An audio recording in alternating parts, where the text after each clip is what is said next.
Hi everyone and welcome back to the Psychology Nook. I'm Sneha, the founder. And I am Monali, the co-founder of Psychology Nook. Welcome to the second episode of our video series. Here we discuss about mental health with the different mental health professionals or any other professional. The month of June is celebrated as the LGBTQ Pride Month, and today we are going to discuss about the same. Sneha and I have been discussing about LGBTQ community, and we realized we know so little about it. There's a need for us as mental health professionals and as a member of society to be more aware and learn more about this community. So today joining us is a guest who's also my friend named Pranav Arwari. He actually works as a government and school relations associate, and he also identifies as part of the LGBTQ community. Not to mention, he's a terrific artist. So why don't we just join him in? Hi Pranav. How are you? I'm good. I'm doing great. I'll just change this. Yes, I can see both of you. Hi. Okay, cool. So thank you so much for being a part of this video and agreeing to this so quickly, So thank you so much for that. I wanted to start off the conversation by talking about this one post of ours on Instagram, which was on conversion therapy, and it blew up, like it went viral.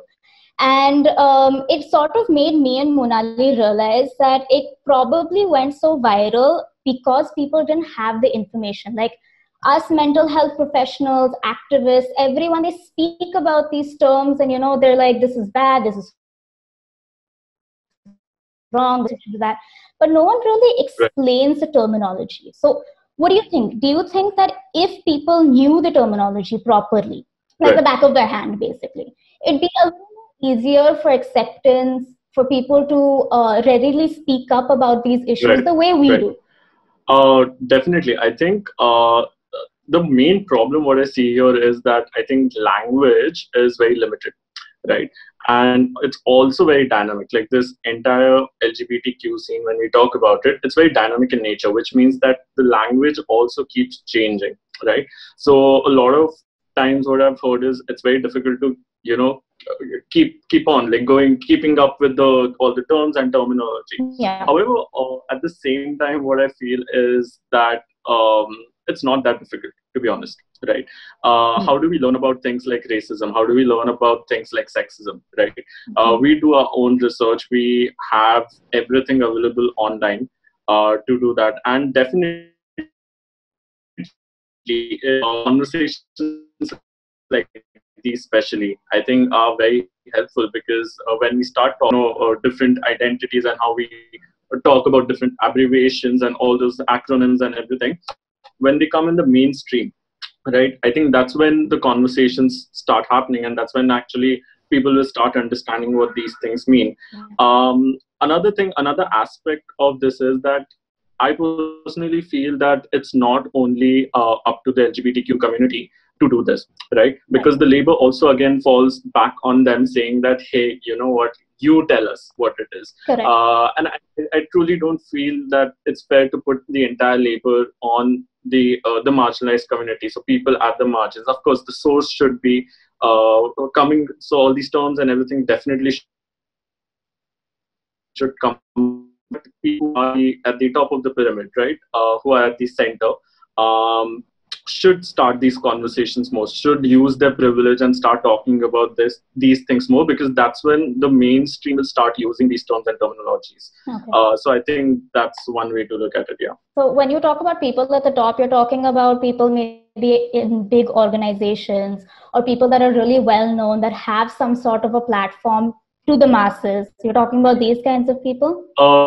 Yeah, in one way, yes, but also people who are on top of the social cultural pyramid would be, say, cisgender men who, so cisgender white men, to be precise, would be like on top of that pyramid, right? So then we're talking about, say, cisgender men, then we come down to, say, cisgender women, then we come a little further down when we're talking about, say, I don't know, like a little, so say, cisgender queer men, right? Cisgender, and then we come to the pyramid, or if you talk about, we call it the charm circle. So at the center of the charm circle, these people in terms of their the location, in terms of their skin color, like all these things put you in the center where you enjoy all these privileges. And I think the conversations should also, like the labor should not only be of the people who are at the margins, but the conversations should now start. I mean, people who are at the center should also start talking about these things. I think that's when things will also change. That makes sense. So Pranav, I have this really basic question here. Can we talk about the acronym LGBTQ? Now, like, does it stop at Q? Can you please just shed some light on the details of the terms here? Definitely. So we have LGBTQIA plus. Some people also say LGBTQIA plus. That's the most inclusive one because it covers sexuality, it covers gender, and it also covers bodies, right? So when we're talking about intersex variation or intersex folks, that is about biological part of it, biological aspect of the community, right? So that's the most inclusive one. The plus is basically saying that this term is just not limited to those many letters, right? The plus says that there is a space where, because it's not possible to give a term or give a letter to all the lived and the felt experiences of people and then putting it in an acronym, because everyone has like a different felt and lived experience, right? So the plus basically allows that, there's that space where all the identities then can come. So starting with so the acronym is LGBTQIA plus. Starting with L is basically, L stands for lesbian, right? So lesbians are basically women identified persons who are attracted to or romantically and sexually and both to other women identified persons, right? So that's lesbian. Gay is male identified persons attracted to other male, romantically or sexually attracted to other male identified persons. Bisexual is a little tricky because our idea of gender was very limited to man and woman, right? Initially. Now we understand gender as a spectrum, which means the description or the definition of bisexuality has also changed. So it's basically anyone who is romantically or sexually attracted to two or more genders, right? So not only restricted to only man-identified persons or female-identified, women-identified persons, but any gender, like more than two people, right? So that's LGBT. T is actually, a lot of people talk about T as transgender or transsexuals. Actually, now we have started saying it's as trans star. Okay, so trans star means that it's more like an umbrella term which includes transgenders, non-binary people. It's a huge, it's for people who do not identify with the gender that was assigned to them at birth. All right. So that star umbrella includes everyone in that term. So that's LGBT. Q I'll come to later. Then LGBTQI. I is basically intersex or intersex variation. So our idea of biology also, right? How we see man and a woman is very restricted. So again, we used to think of bodies as only two types, right? But that's again not true. We have intersex variations where either because of the external organs or because of hormones or whatever biological reasons, there are more than two. It's just not like a male body and a female body, like how we see male body and female body. There are different. So again, there's also a spectrum. So there's the intersex variations is what we call. So those variations are also present. So that's I is for those that set. Then comes LGBTQ. A is for asexuality. So asexuality basically means that people who are not sexually attracted to other people, right? But this does not mean that they are not romantically attracted, okay? It does not mean that they don't have any feelings or they can't feel intimate or things like that. So it's just that sexual part of it, the sexual attraction part of it is not present, or I wouldn't say present, but it's something that they don't feel, right? So that's asexuality. But at the same time, these asexual persons can feel about relationships the same way heterosexuals do or queers do, or so again, like there's a huge misunderstanding that asexual matlab to feelings in it, but that's not true. And then comes Q, which is queer. Queer basically is again an umbrella term, and the beauty of queer is that the term queer is that you can define queer your way, right? there is no perfect definition of queer. So again, it's an umbrella term. It also includes all these terms, which is LGBTQ, everything.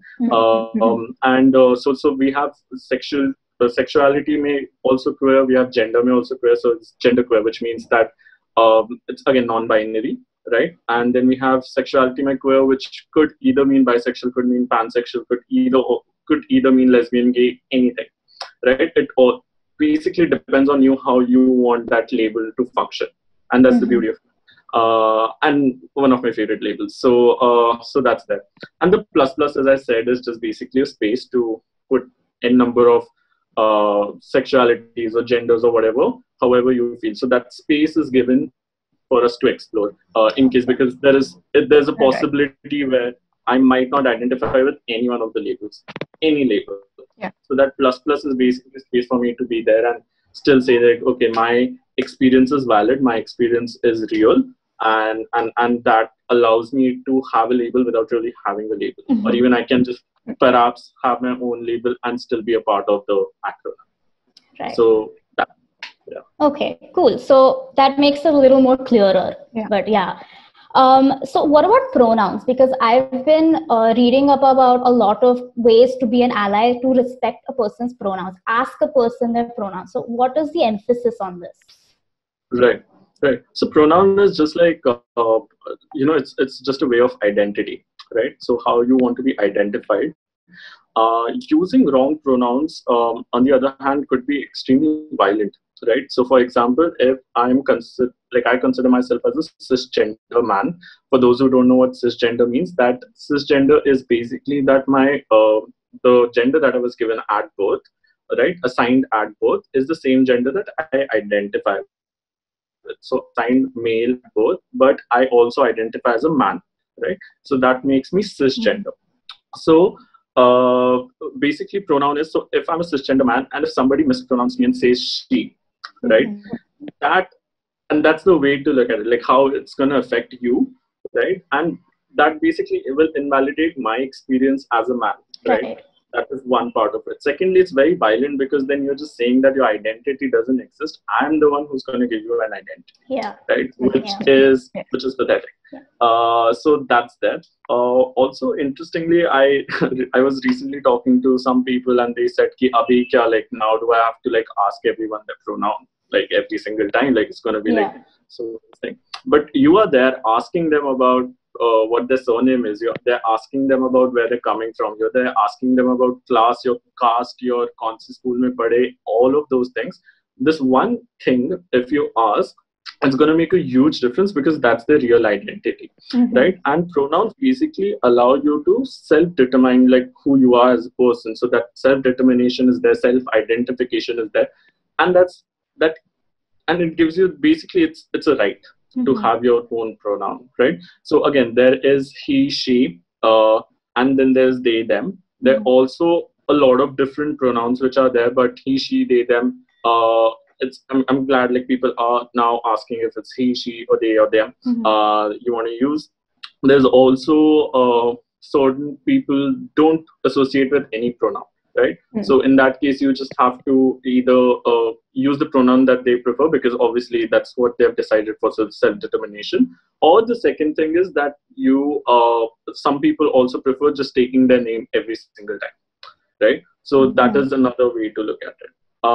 So that's about pronouns. But I personally believe that, forget about what I believe, but I think it's very important to ask people about what their pronouns are, because it's like we'll never understand their experience of like as a female or as a male person or as a woman, what it is, right? So we cannot like mispronounce them. So it's I think very violent, to be honest. Right.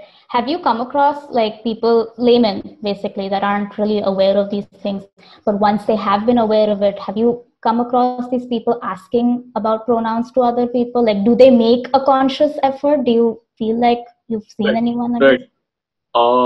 Yeah, in fact, yeah. So see, honestly, I feel, and which is quite hopeful also, that most people don't have those malicious intent of like, I will mispronounce, because people are not that way, right? Most of them, at least. So they do sometimes, mispronounce the other person. Right. So I have a friend who uses the pronoun she, but a lot of people have mispronounced her as he. Right. And there's a very simple thing that she does is she just says that, hey, I use this pronoun. Would you like to use this pronoun for me? Because this is who I am and this is what I want. And people have then started using it. Right. And I think that is okay. And even she is okay with it, because she also somewhere knows that there is a possibility that she might be mispronounced. So of course, like it's the experience is, well, again, a little violent and hurtful, but at the same time, people are ready to actually change their narrative and then use the pronouns that other people want to. So even if you by mistake say mispronounce someone, you can just say, hey, I'm sorry, I meant he or I meant she, and then move on. And that's, I think, yeah. Knowledge plays a huge role in this, basically. Knowledge and common basic courtesy. Basically, basic courtesy, right? Basic courtesy, and these conversations need to come in the mainstream. Like asking somebody else's pronoun is, I think, very important. Yeah, true. Yeah, that's true. Yeah, that's a good start. Okay, so Pranav, I remember when we were discussing about this video, you mentioned something about the term homophobia. You said that the term is not accurate term to describe people who have a prejudice against the LGBT community. It makes sense because phobia means having an irrational fear, right? So now that we know that this is not the case here, it's the attitude towards these people that this certain aspect of society has. So what is an appropriate term that we can use here? Right. So nowadays, I think it's more appropriate to use the word homonegative, right? Because as you said, phobia does not really make any sense. So if it's homonegative, or if there is, say, if somebody is discriminating on the basis of sexuality or gender, then say trans, instead of saying transphobic, they're trans negative, or they're trans exclusionary, and or bi negative. So it's negative is the word that, because you are actually negative about about identity, someone's identity. So I think that's more of an appropriate word. And that's the thing. It is, I understand it's dynamic in nature. Like, say, for example, the word queer also, it was a slur. Right? It was a slur, and it was then reclaimed by the community, saying that, you know what, we are not going to take it as a slur anymore. We're going to reclaim it, and we're going to wear it like a badge of pride. Like, so this is, I'm a queer, and that's like my pride. So so things keep changing, and that's how I think also language evolves overall also, right? Like, that's a very natural progression to see in any language. The important thing is, one is listen to the community. So if the community or people who are at the margins are saying that this word does not work for them anymore, I think we should like quickly get up and be like, okay, so what is it that works? Okay, and I'm gonna like then change my vocabulary or lexicon and then use those words which make a lot of sense, or which are appropriate as deemed by the community. So that makes sense. So basically what I have seen, and I think most people have observed this, is that every time a tragedy strikes, like for example what happened with Anjana a couple of weeks back, unfortunately, that's when things become mainstream. That's when people start speaking up, people or companies that have never spoken up about it, especially in India. It has to be completely sensational, then only will people speak up. So now we have covered a lot about what a layman can do, a person who's not very acquainted with the community, what they can do. But is there anything else that a person can do so that we don't have to go up to the extreme point of a tragedy to talk about it? Right. Definitely. So I'm sure like our viewers also are familiar with the concept of an ally, right? Right. So I think a good place to be is for a layman who probably does not, and that's the thing, right? It's like, I want to support LGBTQ rights, okay, and not understanding that these are basic human rights, right? saying that this is like something special I'm going to support. It's not like a cause per se. It's not like, you know, you are it might be against my belief, but I'm doing something good. No, these are basic human rights, right? Yeah. And it's the same thing. Like if you are against say homonegativity, is the same thing as why and how are you against sexism? How and why are you against racism, right? Because these basically violate basic human rights, right? So the first thing is that understanding that these are human rights, and your journey is to being from someone who does not really understand to just someone who advocates human rights. And I think it's something which is not a lot to expect, right? So that's one.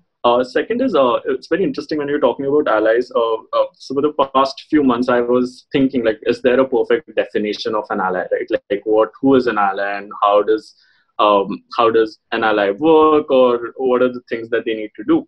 And then I was talking to my mentors, and they said 2-3 very interesting things. So not like कि मैंने ये 4 चीजें, okay, now I go to a pride parade. I have attended a LGBTQ party. I have said to my queer friend that, hey, you know, I'm okay with how you are. The fourth thing is, you know, just putting a post on Instagram saying that, you know, hey, Pride Month and all those things. And now I'm an ally, right? So it's not that. It's, I think, a continuous position that you have to hold, saying that I understand that this community is marginalized. This community is marginalized because of so and so reasons, and I'm going to hold hands with the community, with the people from the community, use my privilege, right, which I have as a heterosexual person, and then be a part of their struggles and help them out, or support them with whatever fight they are fighting against the mainstream, right? So that is one. So again, it's not like a destination where you have to reach. That's one. Second, about allies is that, you know, so how do I explain it? So basically, the thing is, when you start talking to somebody from the community, right? One important thing is to first is understand your own privilege. So where are you coming from, right? So just saying that, hey, I'm there for the LGBTQ community is not enough, right?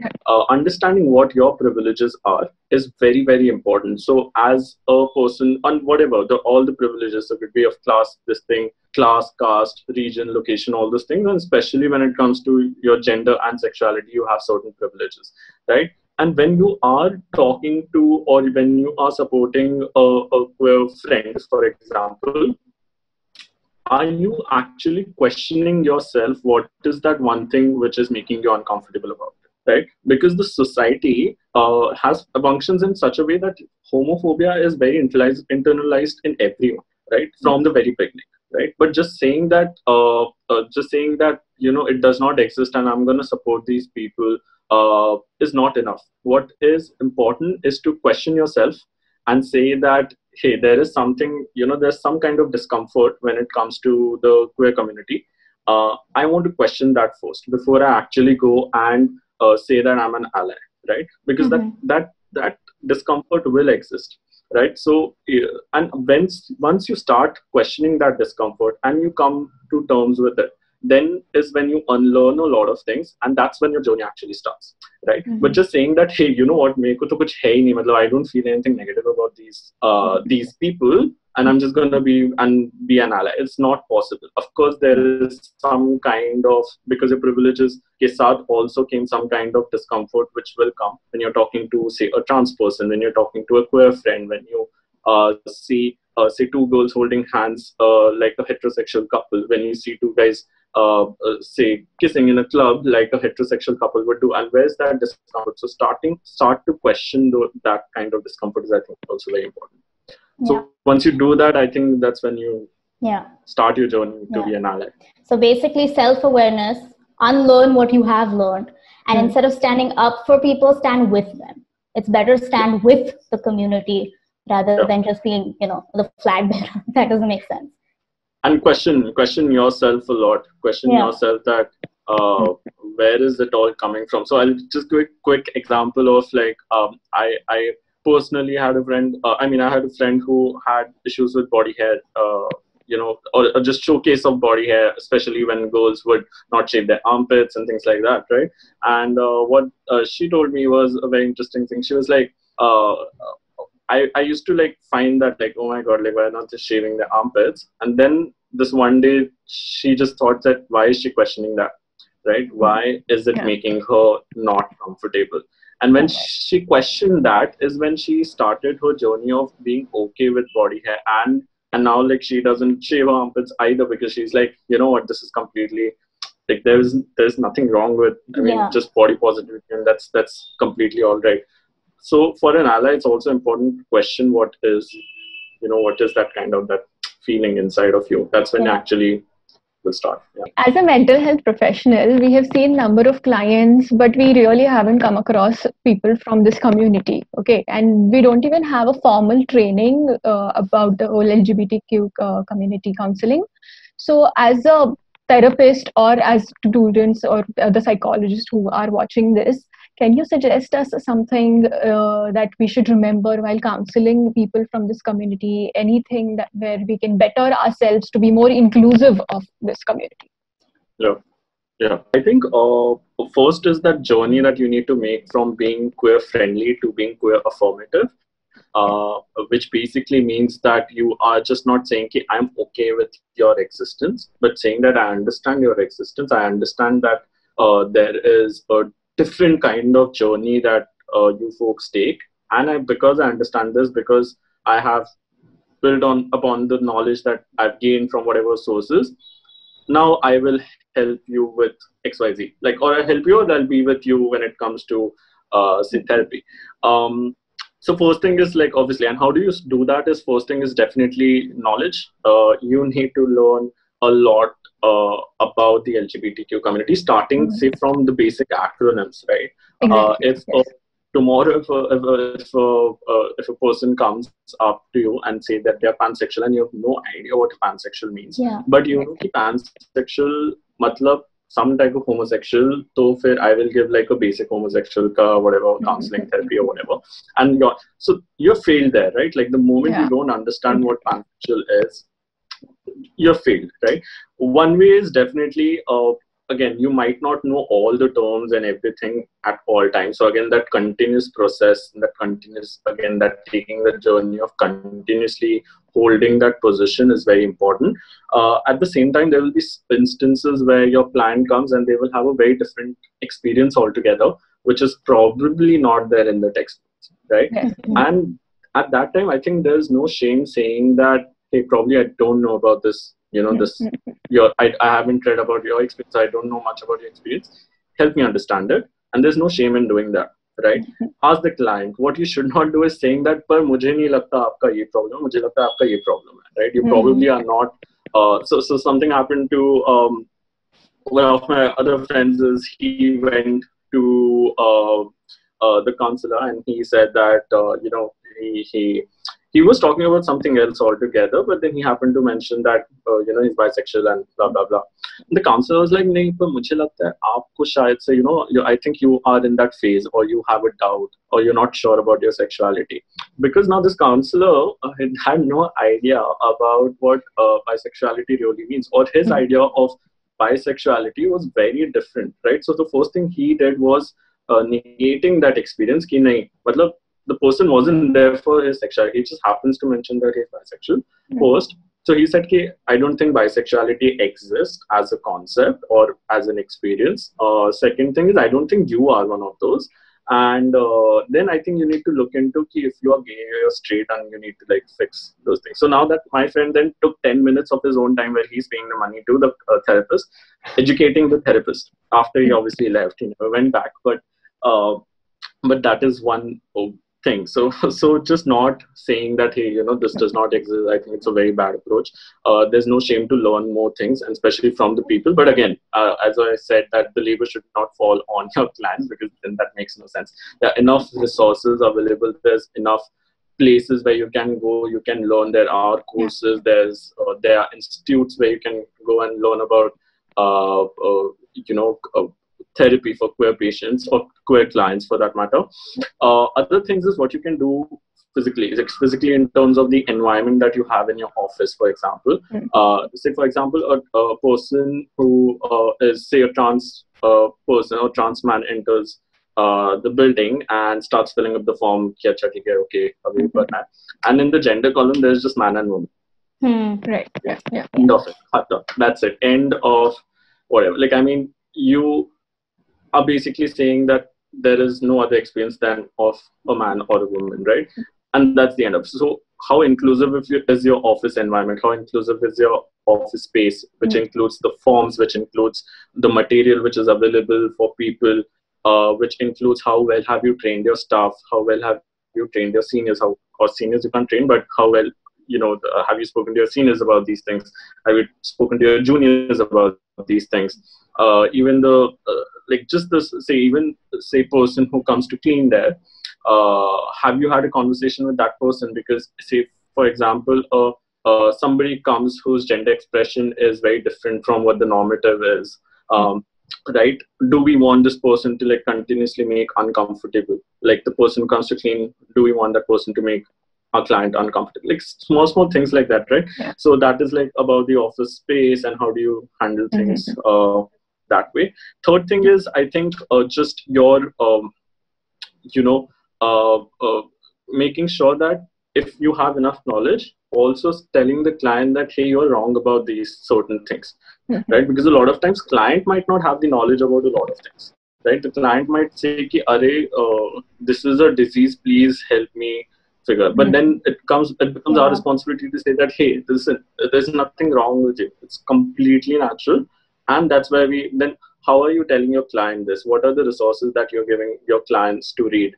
Is that ready? Are those kits ready? Where's that material coming from?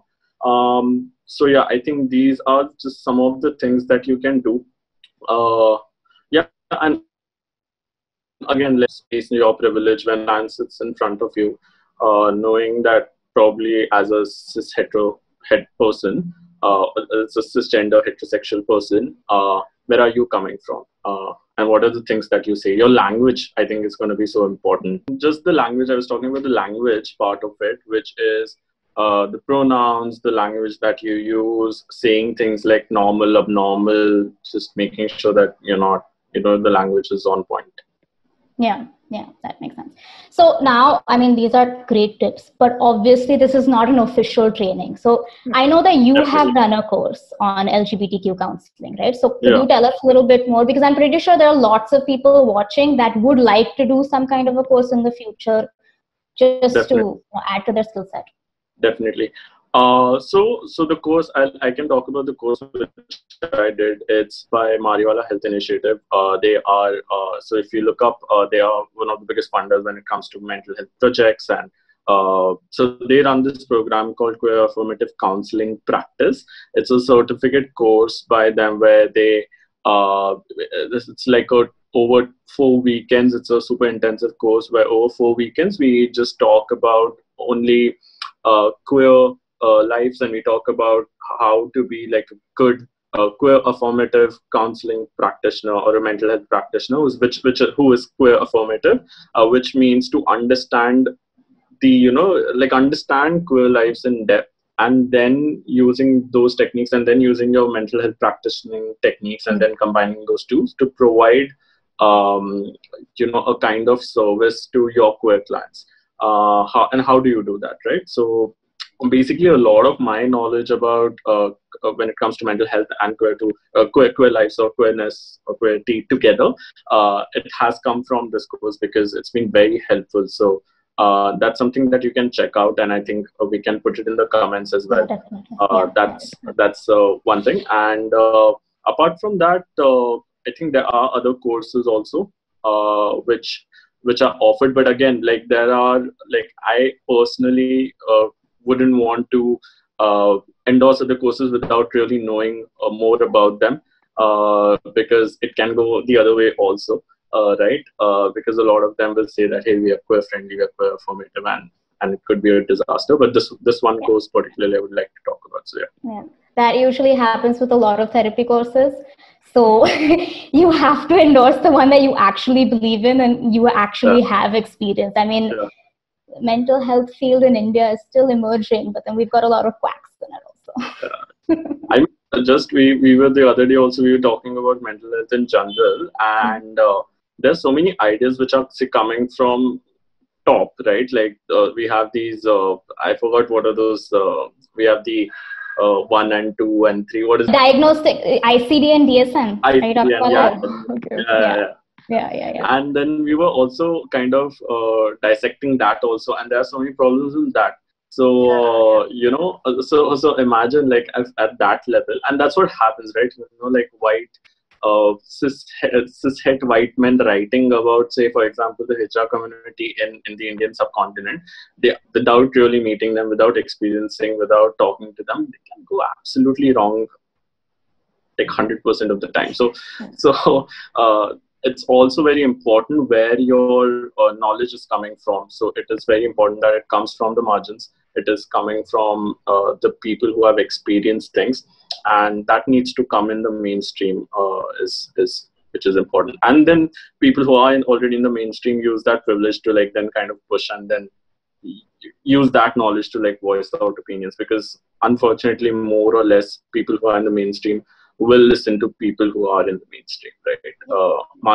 The people who are at the margins will always be marginalized, even if they like raise their voice. So that's where you use your privilege. Thank you so much for joining us today. Like, our discussion today has not even touched the tip of the iceberg, honestly. There's so much more to know here, but sadly we can't cover it in one video. But it's a good start, and it was very insightful. And thank you so much for walking us through the basics of LGBT community and helping us understand it better. We do hope to make another video sometime again. Yeah, definitely. I think we should have one entire video on just gender identity, sexual orientations, because I think lots of people are so confused about that, including me. I mean, I'm going to admit that. So. Right. Yeah. No, definitely. Like how, like today we hardly could touch gender, and gender is like, like a spectrum. Broad topic. The spectrum, the spectrum is huge. We can also probably talk. We haven't really touched upon bodies itself. Like we talk about gender and sexuality, but we don't talk much about bodies. Like we talk about intersex variations, right? And like people are so confused between. For the longest time, I know some people thought that like trans, LGBT, everything is the same thing, right? Like so, I think we can do like thousands of videos and there'll still be not enough. So you guys heard it here. You guys heard it here. We're going to have a lot of videos coming up about these topics. But like Monali said, thank you so much for joining us. It was really insightful for the both of us also. And I felt like I learned a lot. So let's end this here. Thank you so much for watching to the audience. And don't forget to like, share, subscribe, follow, everything, all that jazz. And we will see you next time. Okay, bye. Bye.